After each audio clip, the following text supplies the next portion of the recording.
You are seconds away from falling asleep tonight. But before you do, you need to hear this.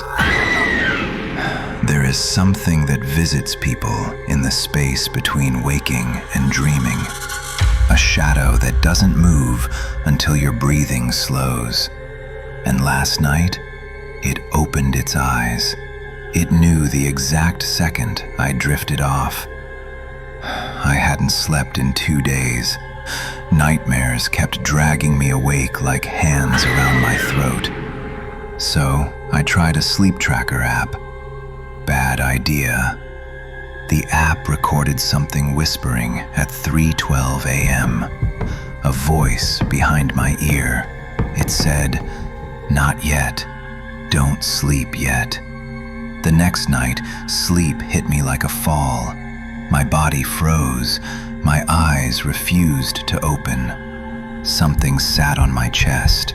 Its breathing didn't match mine. And yes, this was when panic became a full-time job. A hand pressed over my mouth. It whispered, "I'm waiting." When I finally broke free, the lights flickered. The corner of my room rippled like darkness exhaling. I saw a shape, tall, thin, head tilted too far. It didn't move toward me. It moved toward my pillow. That was when I realized it wasn't trying to scare me. It was trying to get me to sleep. I stayed awake. The room buzzed with a low hum. Every time I blinked longer than a second, I heard footsteps. Slow, heavy, purposeful. When I shut my eyes for real, a cold finger touched my forehead.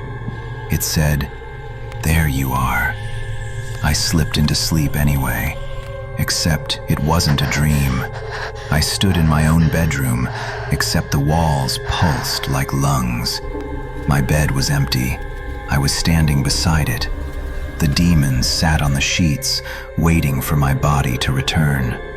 When it turned its head, its eyes weren't eyes. They were windows into my next nightmare. It invited me in with a finger. A voice echoed behind me, my own voice. It said, "Don't let it put you back in your body." The demon smiled, teeth too many. It leaned forward and whispered, "Sleep." Every shadow in the room stretched toward me like hands. I ran. But in dreams, running feels like sinking. The room collapsed into darkness. The demon crawled along the floor, limbs folding and unfolding like knives. Every time I blinked inside the dream, it moved 20 feet. Every slower breath pulled it closer. Its voice wrapped around my throat. "Let me in." I woke in bed. Or I thought I did. The room was silent. Then, a weight pressed onto my chest. Hands pinned my arms. I couldn't move, couldn't breathe, could only hear it whisper, "Next time you fall asleep, I'll finish climbing inside. And when I do, you won't wake up alone."